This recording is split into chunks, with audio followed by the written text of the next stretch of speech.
What a fantastic phrase. What would you include in an offline Kanban board and why? Okay, an offline Kanban board would be a Kanban. They started offline, so we don't have to say that one. Surely the online tool, the digital one, is the new one. But anyway, it doesn't matter.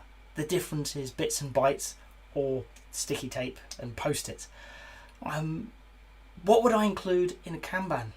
Well, that's a really hard one to answer because it depends is the answer. Now, how we work when we're developing a Kanban is we work with the team. We want to understand how they work and get your Kanban to reflect that in truth. So if they have 6 different steps that the work really goes through, you're likely to have 6 different columns. Okay, each one named nicely so that everybody understands we're at this stage of the development, and we're going to move to this stage when these exit criteria are completed. I'm a real stickler for making sure we know. The Scrum world would call it the definition of done. When I'm working with Kanban, I can't remember why, I'm sure I picked it up from somewhere, but I tend to refer them to as exit criteria. This is true, we can move to the next stage. We can move one step to the right on the Kanban. And I'll work with the team to understand what they think it is.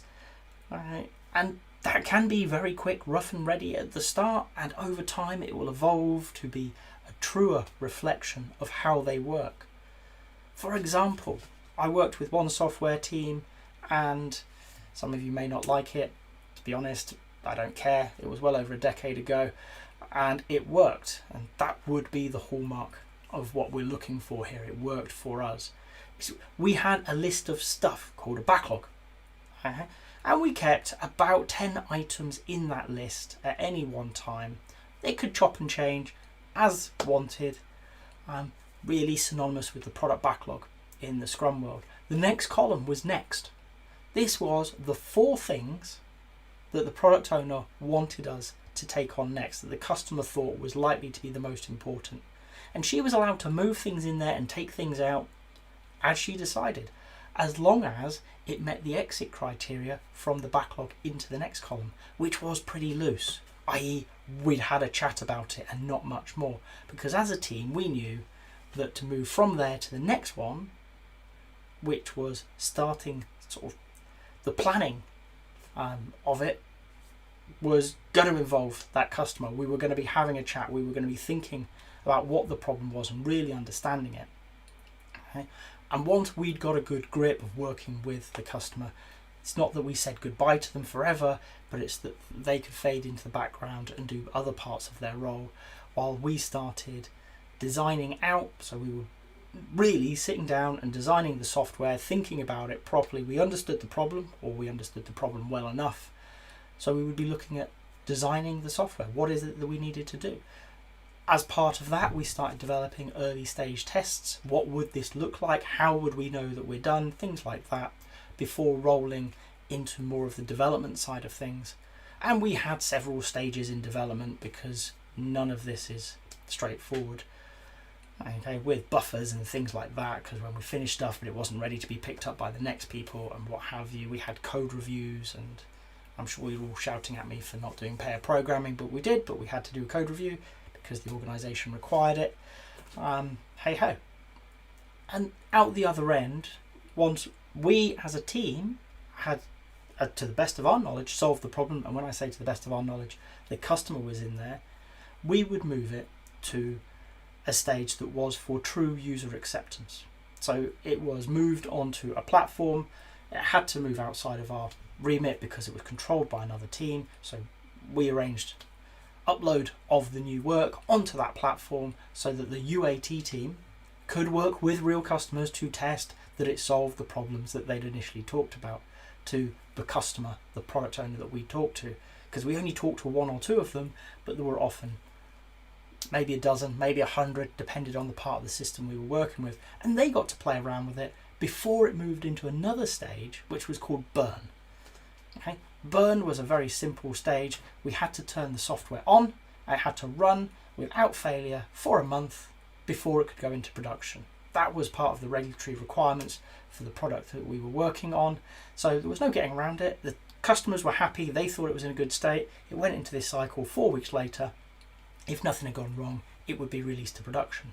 So everything sat across these, I think we probably had somewhere in the region of a dozen different columns, but that supported our process. And it had evolved over time, and things popped up and disappeared as we experimented with new ways of working, and we would start questioning, do we really need the next column? Could we not just choose any of these?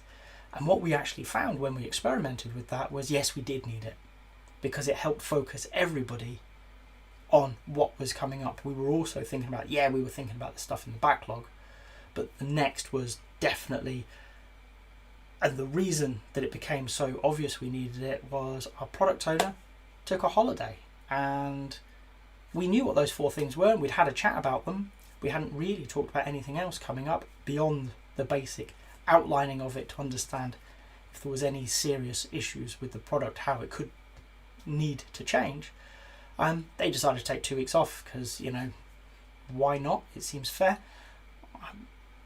And if we hadn't done that work to get it into Next, which was minimal, we couldn't have done anything. As a team, we would have stalled because there was really nobody else about to pick up that work and help us get started. We'd had enough of a conversation that we felt comfortable bringing it into the design and planning buckets to do some work, to get things moving. And when she came back, she had a look at it. We weren't 100% right, but we were close enough that we put some changes into the system, and it was good enough. It helped us, it supported us in the realities of our day-to-day work, which is what we're looking for from a good Kanban. Is it reflects, it makes transparent how you're working, the state of all your work, so that you can act on it. You can look where the bottlenecks are starting to appear and work on those areas to release them. And obviously, good old theory of constraints, once you've released one bottleneck, another one will appear and you're going to work on that. But you can also use it to experiment with how you work. You can see the impact of changing things. So there is no one thing I would put into a Kanban. I would always start with, how does the team work today? And from that, once we've got it mapped out and evolved to truly reflect what they do, we would evolve it together with the hypotheses to make ourselves more effective, to deliver customer value better, faster if possible. Okay? By focusing on ways of working, by focusing on those constraints in the system to help things flow smoother. If you've got to this point in the video, I hope you've enjoyed it. If so, a like would be appreciated. If you want to hear more from me, more answers to questions that maybe you've got in the Agile world, please subscribe to the channel. And if you've got a question that you really want answered, drop it in the comments. I promise we'll get around to it. Thank you.